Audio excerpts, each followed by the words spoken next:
I do not know who this person is, and I haven't gotten a chance to meet him, but I am very anxious to hear his story.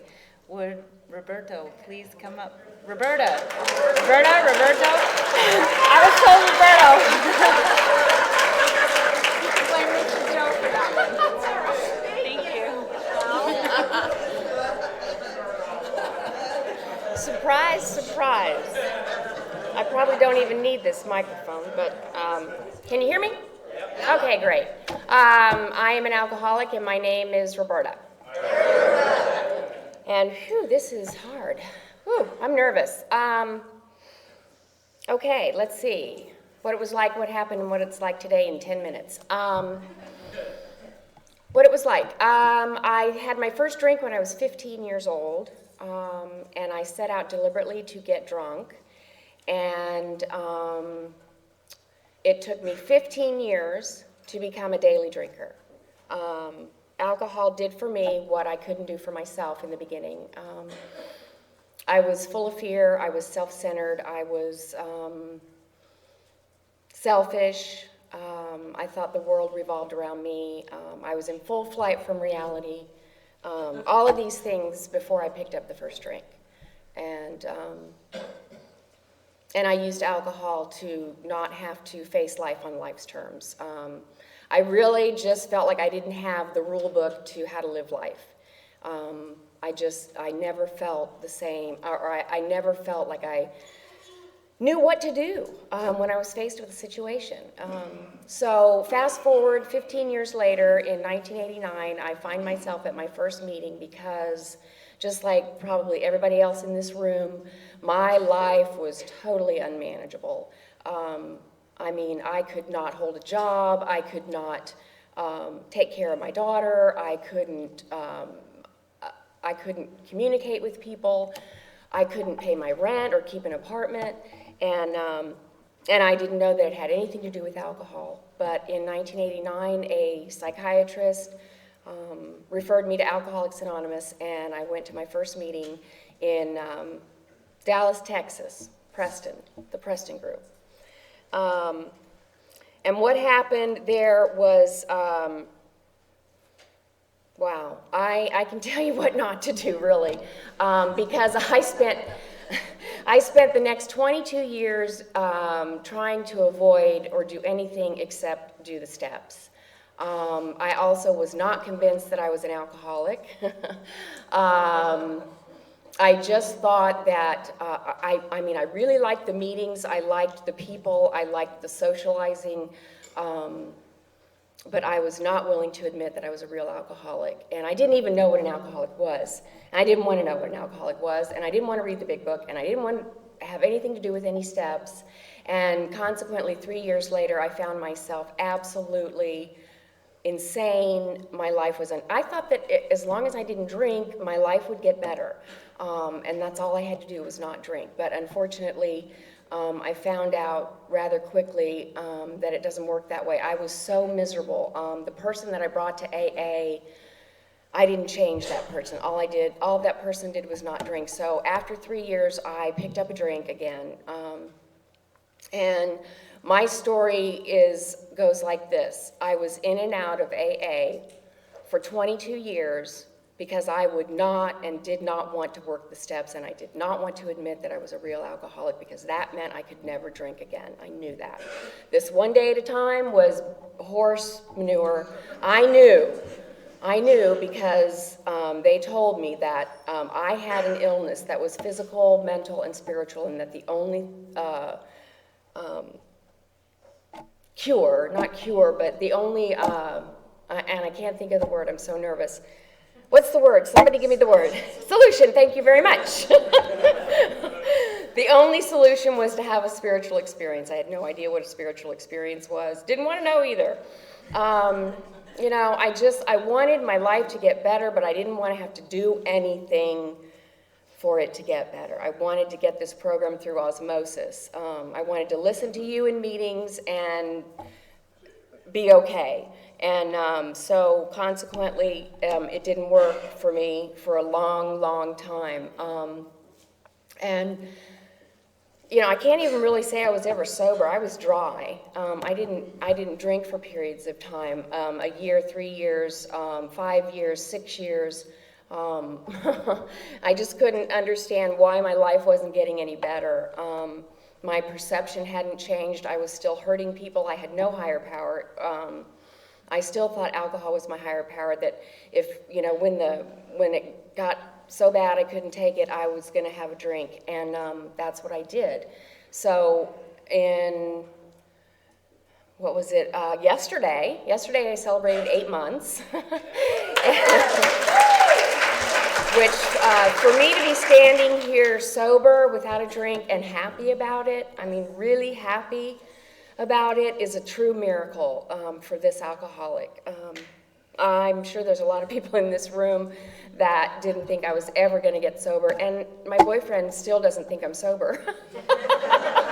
He thought I had alcohol in my coffee this morning. He swore up and down there was alcohol in my coffee. But, it's okay, because I have a long history of not being able to stay sober, and drinking and telling him, no, honey, I have not been drinking. And he actually believed me until I would tell him, time for me to go to detox. I've got somebody from my home group picking me up, and they're going to take me. And this was even the last couple of years. I've been to detox right over here, the Harbors, twice. And so finally, when I got out of detox on March 24th of this year, I said, I can't do this anymore. I cannot go on like this. This is, I was still full of fear. I was still angry. I still was hurting people sober. I was doing, I had done all this sober. I was hurting people. I was creating more wreckage. Not able to live life on life's terms. Still so confused about what an alcoholic was. And I got a hold of somebody that, I got a great sponsor. She's speaking tonight. And she's great. She's the best sponsor I've ever had. And when I first asked her to sponsor me, she said, oh, that's fine, I get all the hard cases. And I said, well, if you don't want to be my sponsor, I'll call somebody else. No, so because I was still full of anger, which really came from the fear.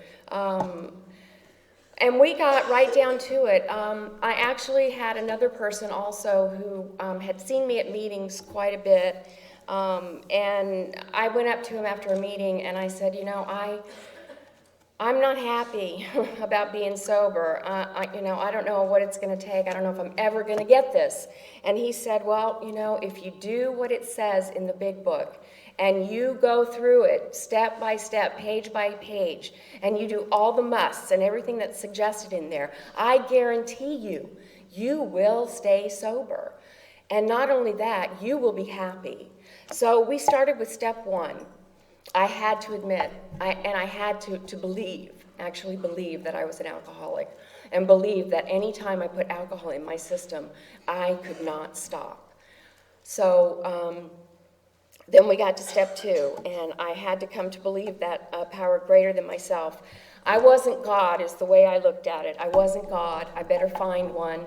And temporarily, I was willing to turn my will and my life over to the care of my sponsor. And every day I called her and I said, I can't do this. I'm so full of fear. I can't go out and face the world. I'm so afraid I'm going to drink today. And she said, honey, I'll go to the wall for you, but you have got to, there's some things you have to do. So when I got here, I was not honest, I was not willing, and I was not open-minded. And by the time I got to the 3rd step, I was willing to turn my will and my life over to the care of my sponsor, and I called her every day and I said, tell me what to do. And after about 3 months, I got with this other person, and I said, okay, I want to do that 4th step I always hear you talking about in the meetings. I've done about 5 of them, but I want to do the one that you talk about. And I don't know what the deal is and why it's so special, but I'm going to try it. And so we started on that, and that was ridiculous. I'm sorry, but it took me about 15 resentments to figure out my pattern and figure out why I kept doing the things that I was doing that led me back to drinking. And I saw exactly where I was selfish, self-centered, frightened, full of ego. I was so full of ego. And I was like an egomaniac with an inferiority complex. Really, I was. And I got into that 4th step, and I wrote all that stuff down, and I started to have a spiritual awakening. The light bulbs. I started to see. Somebody tell me when I need to stop. I started to see the path. Like I said, I was like, wow. Okay, this is what they're talking about. I think I get it. I was so high. I got so high from doing that 4th step that I said, I can. This is all I need. I can stop here. I can stop here. This is all I need to do. And then I was reminded that there are 12 steps, and this is the 4th step, and you need to get on with 5. And my sponsor and I scheduled a time to get together and talk about what I had written down. And the whole time I spoke, oh wow, I was still wanting to be in control. I wanted to be in control during that 5th step. Well, don't you have anything to input? Don't you have anything to say? I was horrible. But when I got home, after talking about all of that, when I got home, I cried for the first time in a long time because I felt like it was going to be okay. Everything was going to be okay. That I really had a higher power in my life. That you all I had the same higher power now that you people I heard you talk about in meetings, especially speaker meetings, because that's where people showed me or told me how they found a relationship with their higher power. So I am still doing my amends. There are some amends that I cannot do yet because people in my life have asked me to stay out of their life. And so I respect that. And, I truly put that in God's hands, and I hope that someday that I'll be able to be reunited with my children. And if I'm never reunited with them, that's okay. I'm okay with that. I really am. So that's, I do a 10 step every day, because if I don't, then I'm going to have to do another 4 step, and because those resentments build up, and when I notice that, I will call my sponsor. If I can't get a hold of her, I'll call her the next day and say, where were you yesterday? I needed to do a 10th step. Why didn't you answer your phone, and why didn't you call me back? It's very important that I do a 10th step with you every day. So she had a suggestion for me that I might start getting some other people in my life that I could call and not rely on her so much. So that's what I do. And being up here tonight, and the 11th step, I do that on a daily basis. I have to remind myself that I'm an alcoholic every single day, and I have to ask God for direction, because my life is still unmanageable by me. When I try to manage my life and take control, things get really crazy really fast. So, I pray for God's will every single day, and I just ask for Him to guide me, direct me. I say that anger prayer every day. And this leads me to the 12th step, which is why I'm up here tonight. And if I've helped one person here today, then it's been worth it. And to all the newcomers, I just want to welcome you and tell you that relapse doesn't have to be a part of your story. It's a part of mine, and I'm grateful for every single drink that I took to get here today. Thank you.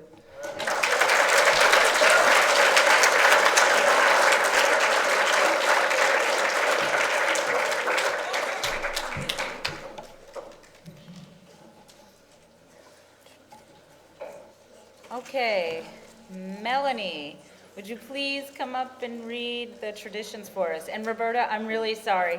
I'm still an alcoholic and I don't hear things right all the time, so gender. But thank you. Where'd she go? Melanie. Where's Melanie? I just saw her. Where'd Melanie go? Oh, all right. Here, look, this is Melanie. I got gender wrong twice in the same night. What are we doing? Okay.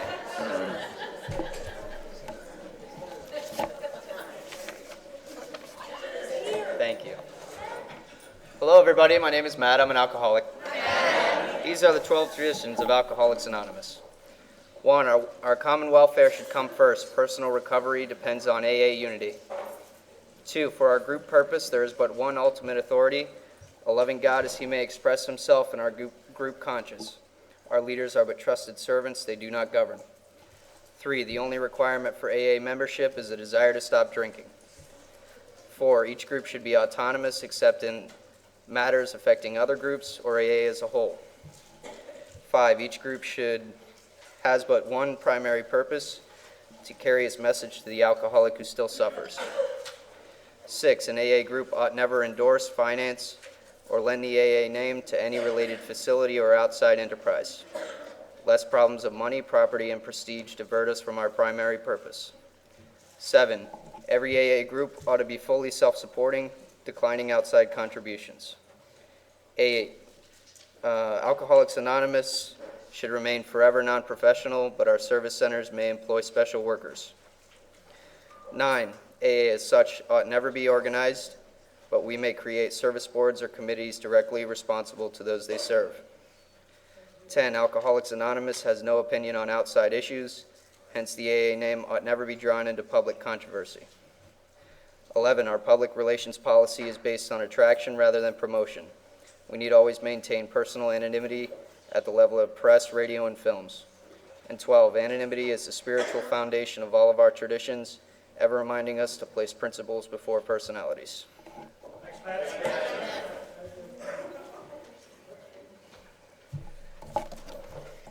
Okay, and I know I'm not going to get this one wrong. Brian, would you please come up and do the chips for us? Brian, I'm an alcoholic. We have a chip system here at the Fourth Dimension. We have a silver chip for anybody new or coming back and want to join this way of life.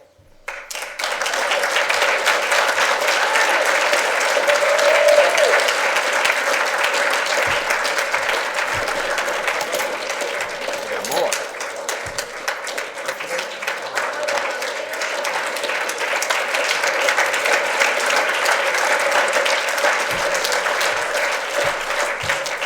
That was JoJo, Tom, and Ronald. All right.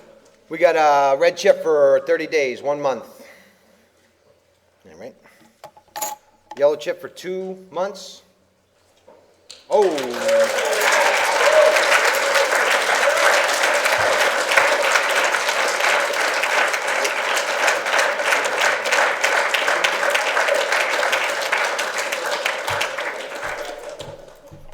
That was Justin and Heather. Justin, did you get a 3-month chip? You're way ahead of the game. Come back here and get your 2-month chip. We got a green chip for 3 months.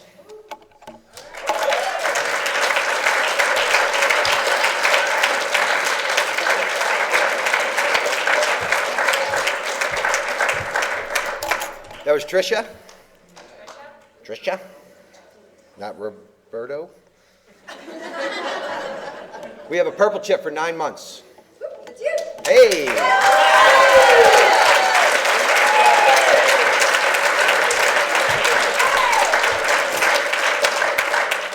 That was Laura? What? That was a 6 months purple chip? No. We don't have a 6 month. Oh, I got a 6-month chip. I'm sorry. You got what? Oh. I got one.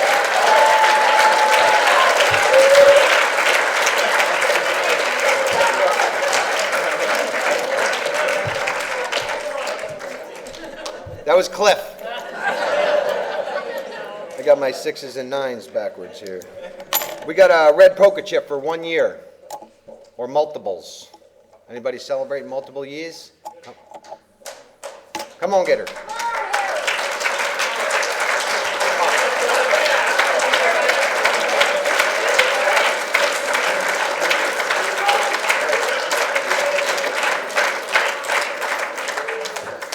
That was Walt with 10 years.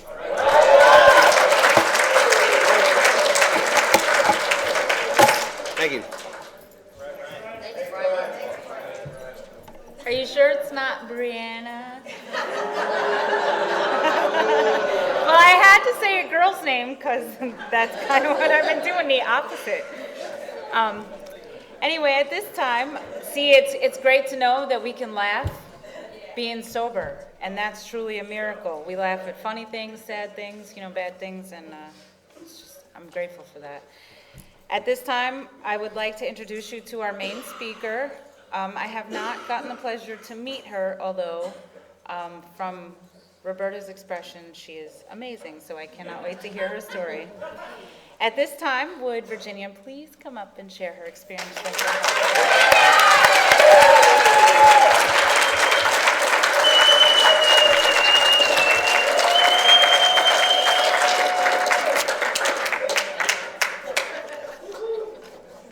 I love alcoholics. I just love you guys.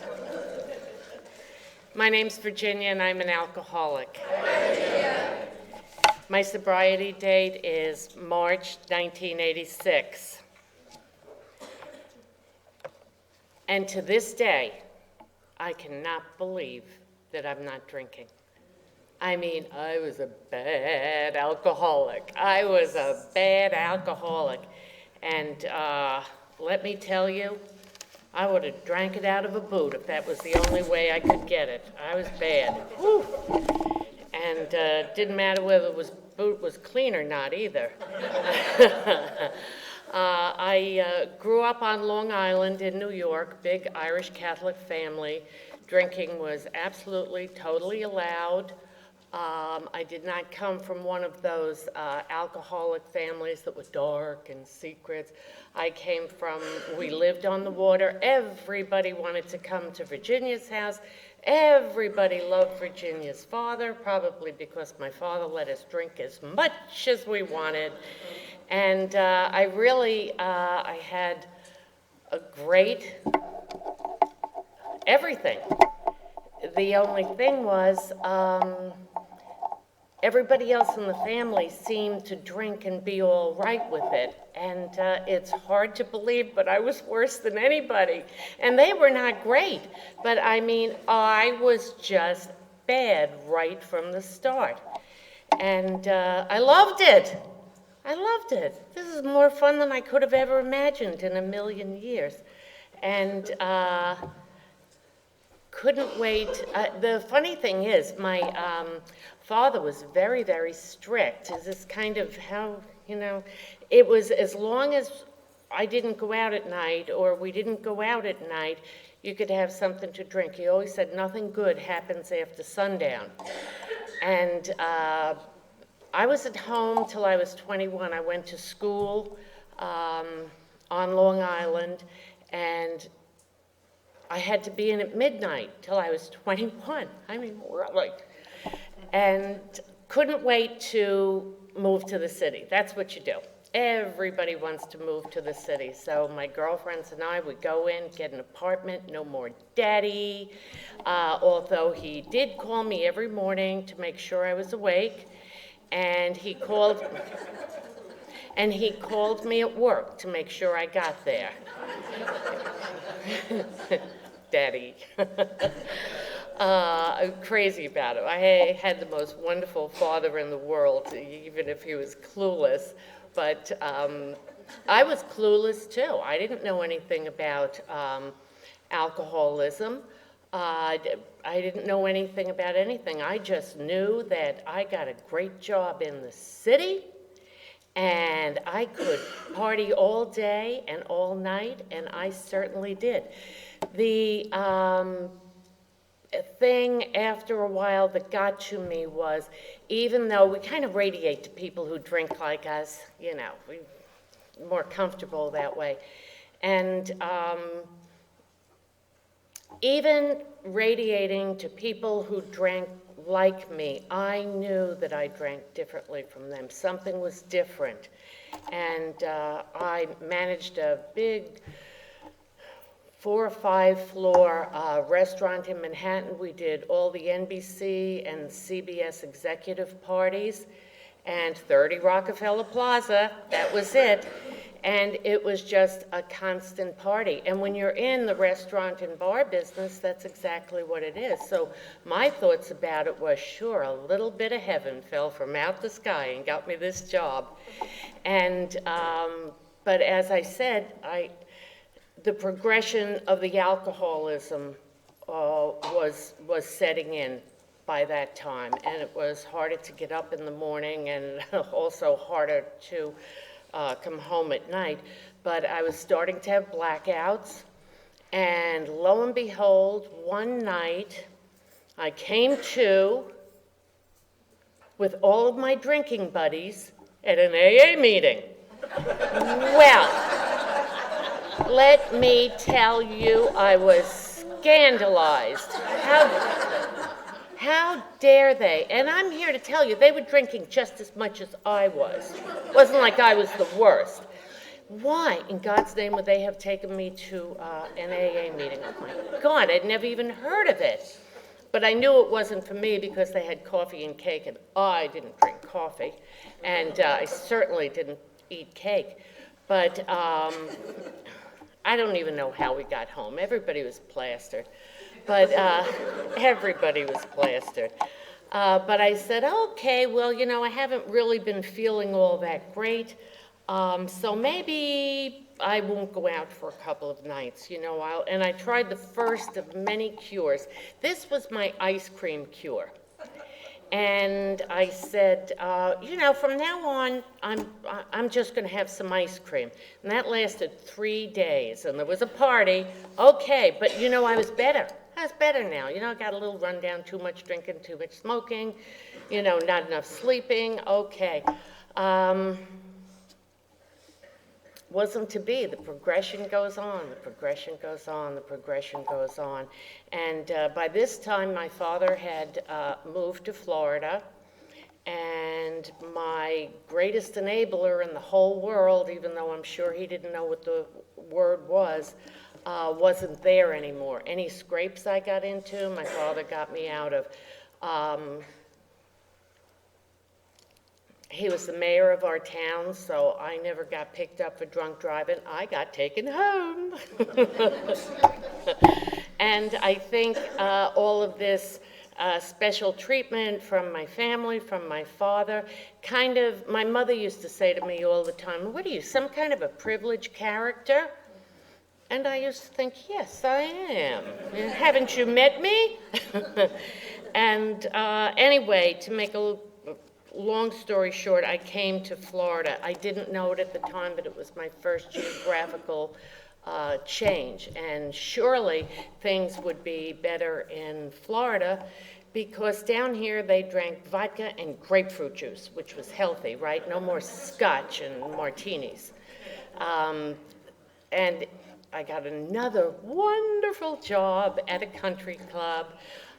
In the golfing business. I took golf in college. Everybody loved that. Everybody was getting their degrees. I was playing golf, and I also took fencing. Yes, Daddy loved that. But so I got this job at a golf course, and lo and behold, another bit of heaven fell from out the sky.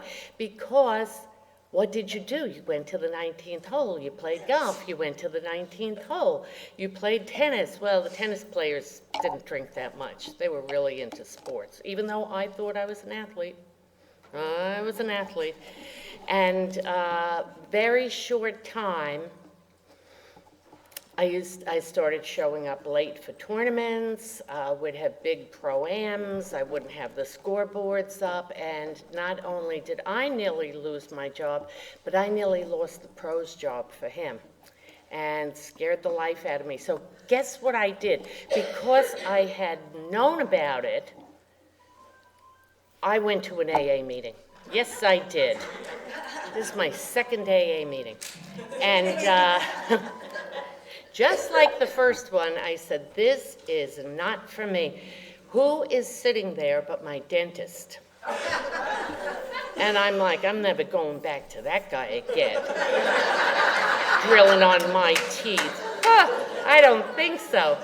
And at the other end, this guy weighs like 300 pounds and he's sitting there knitting.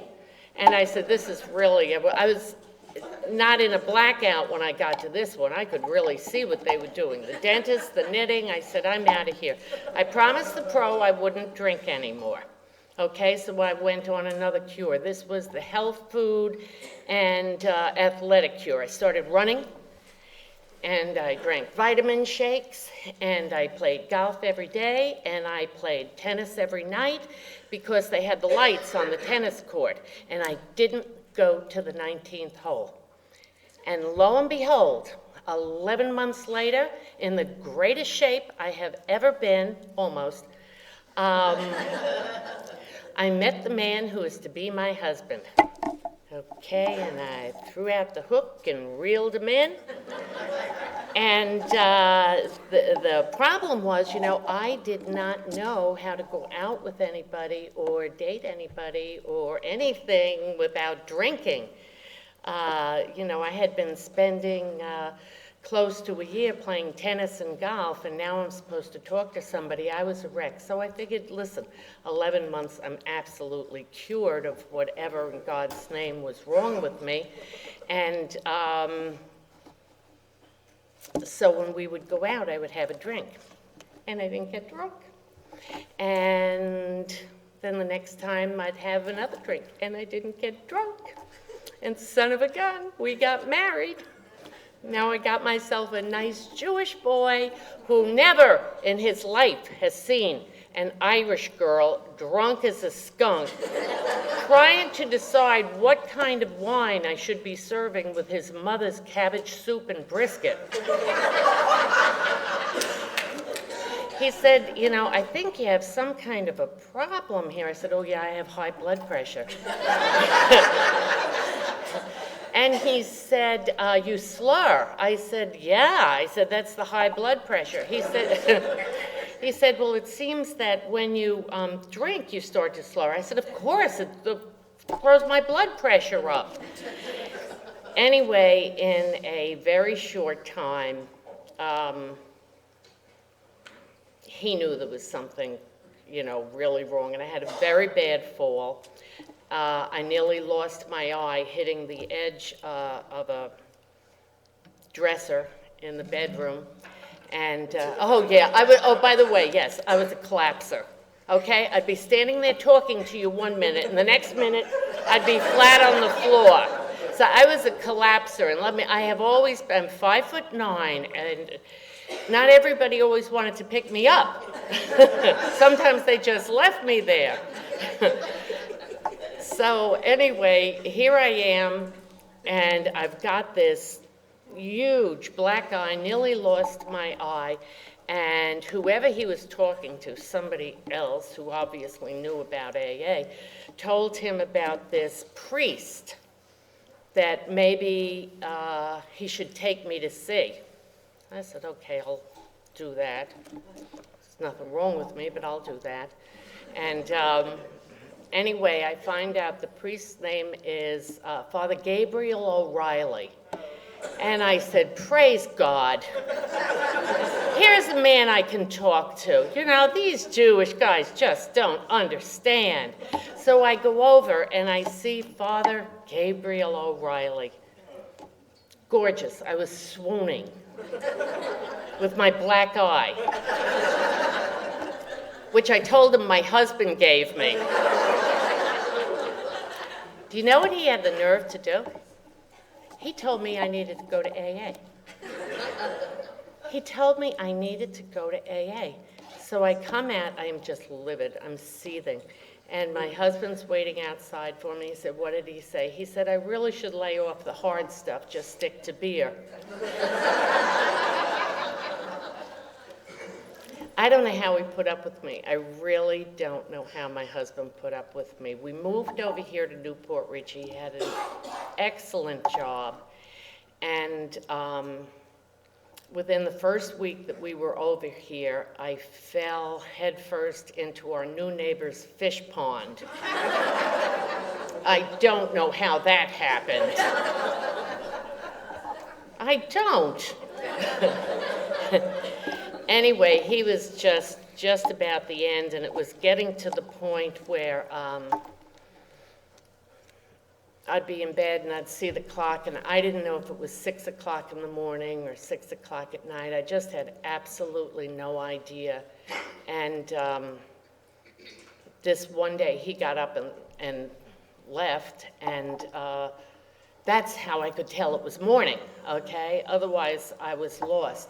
And as soon as he got out the door, I snuck around and found my stashes all over the place. I used to have these really long gowns, and I would put the bottles up so the gown hit the floor in the closet, so you couldn't see the bottles under the gown. And anyway, I found a couple of bottles of wine and this and that and the other. I was in port wine by this time. Oh, no, it's fast. It's fast. I couldn't wait around for the beer to kick in anymore. I got right into port wine. And then I found some more stuff and some more stuff. And the front door opened. Oh, my shattered nerves. Here comes my husband, and the whole kitchen table. I looked, I'm like, my God, where'd all these bottles come from? And beer cans and bottles, and I was so scared I fell off the chair. And I landed under the kitchen table. And what I was thinking of was that sneak trying to come back and catch me. But what happened was I had been in a blackout. I lost the whole day, and he was coming home from work. And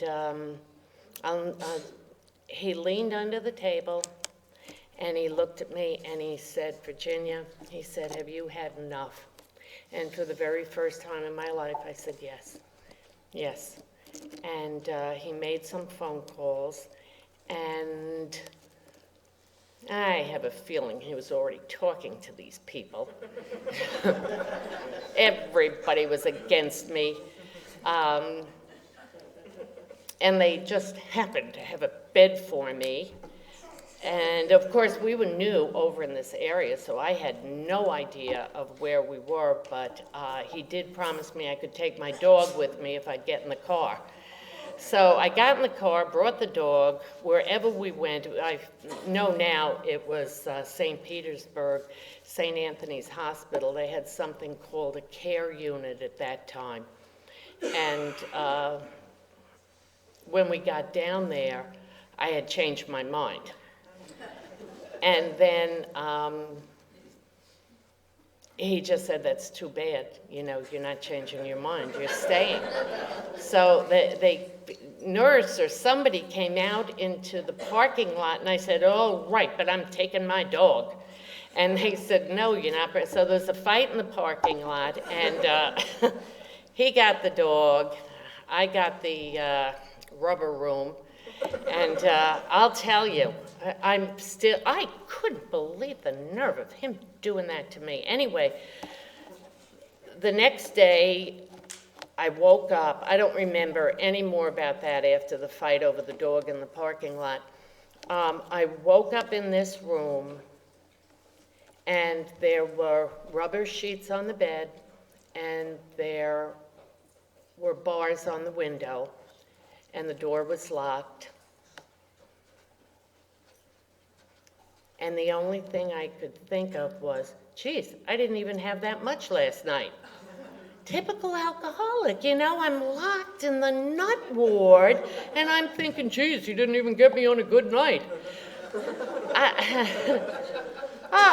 So anyway, I decided I'd show them I wasn't coming out. And they were all coming in and taking this and taking that. And I mean, I really was out of it. But at the same time, you know, somewhere in my heart, deep in my heart, I'm thinking, oh my God, is this where you've ended up? is this where you've ended up? And they kept coming in. Actually, I said I wasn't going out, but they didn't let me out for a while. And then when they were going to let me go in with the rest of the people there, then I said, no, I'm not going. I'm going to stay here. I'm going to stay here. And I did. I stayed there till I got hungry.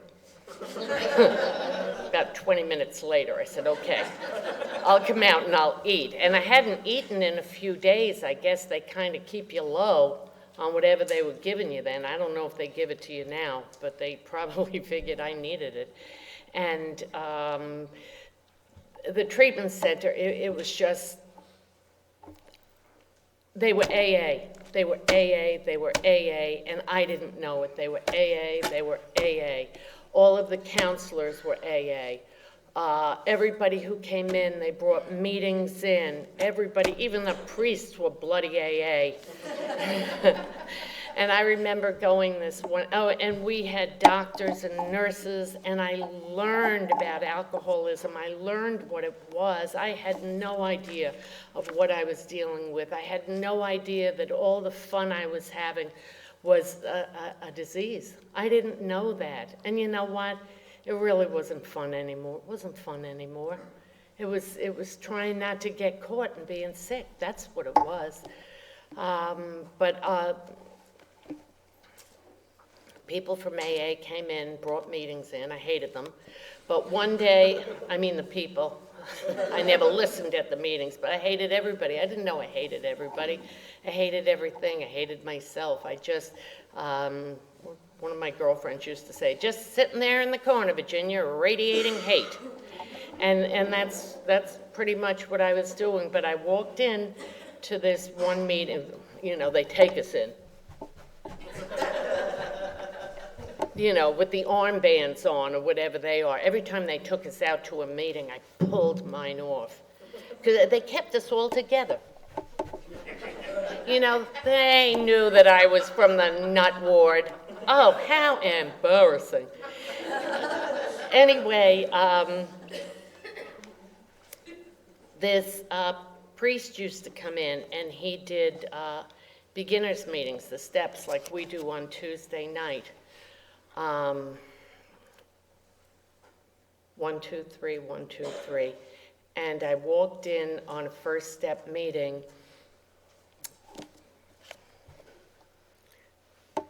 We admitted we were powerless over alcohol, that our lives had become unmanageable. And for some reason,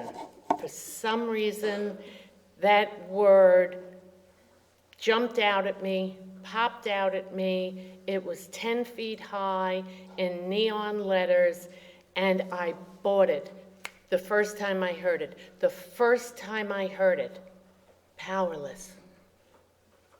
Powerless. I had tried everything. Not to not drink, by the way. I like drinking. But I tried, yeah, it wasn't about not drinking. I remember Bob Cullen used to say, I was trying not to drink while drinking. And I had tried everything, and all those things in the book, taking with or without an oath. I was a great one for taking oaths, you know, going, all of these things, and there was that word, that simple word, powerless. And my friend Jenna always says, our entire fellowship is based on our powerlessness. There's not one of us who would be here if we had any power over this thing at all, any power. And that word today gets bigger and bigger and bigger. And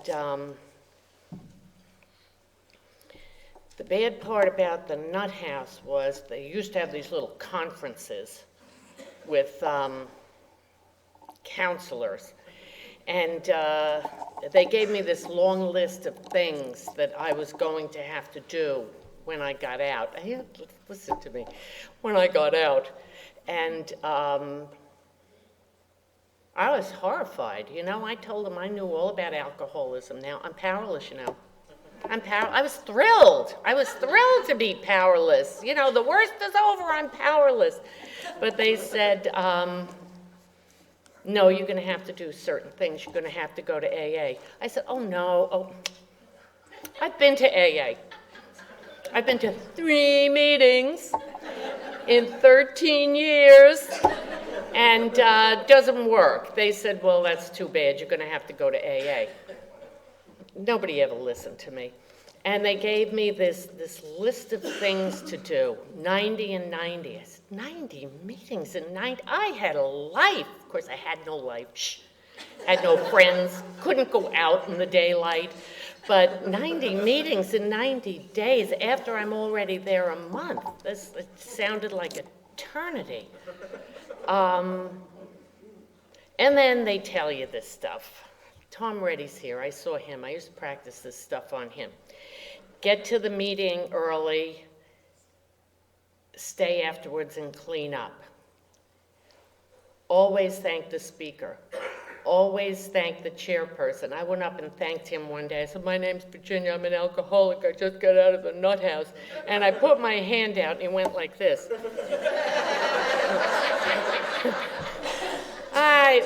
Talk about scandalous. They told me to say please in the morning and thank you at night. They told me to get a big book meeting and never miss it. They told me to get a step meeting and never miss it. They told me to get a home group and never miss a meeting. There was one exception. You could miss your home meeting, your home group meeting, if you were dead and had a note from your sponsor. Otherwise, you'll go to your home group meeting. So, you get a sponsor, and you call her every day, you get a coffee commitment. I'm like, they gave me a thing a yard long. Who these people think I am? But the thing was, I had learned enough about alcoholism. 5 minutes? I got another 25. Okay. I had learned enough about alcoholism that I was frightened. I was very, very frightened. And I came out, and I did the 90 and 90, because I was out of here in 90 days. I got a sponsor the first day. She said to me, why don't you think of me as your temporary sponsor? I said, something else checked off my list. Home group, she said, why don't you join this group? Why don't you join this group? She said, these are all the sober women in town. I said, does she really think I'm going to hang around? You know, half of them aren't going to make it through this meeting. They're so old.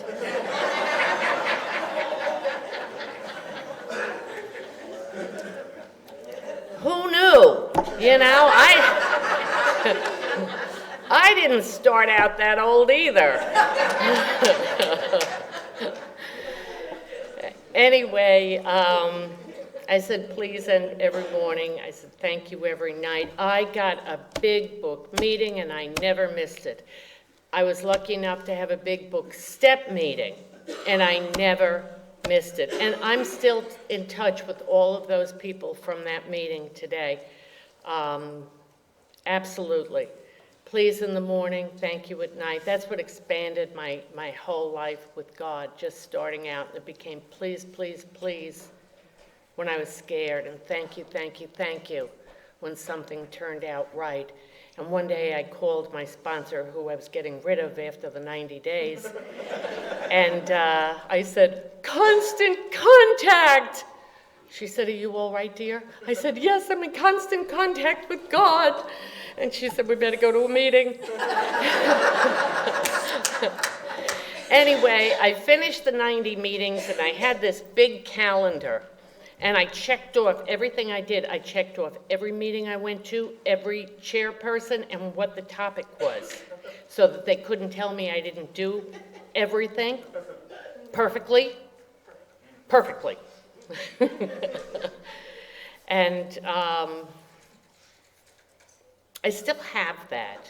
Nobody knew where I should turn it in. So if anybody knows where you turn these 90-day calendars in, I still have mine at home. I also want to say that that woman who I was getting rid of in 90 days was my sponsor for more than 25 years. And I lost her this year, and my heart is truly broken. And I have a new sponsor who's even more nuts than the first one. That's what we do here. But the main thing in Alcoholics Anonymous, I found a God of my understanding, and saved my life. It'll save your life. Oh, by the way, the 90 and 90, I did 90 and 90 for my first 5 years. They couldn't get rid of me. And you still can't. Thank you.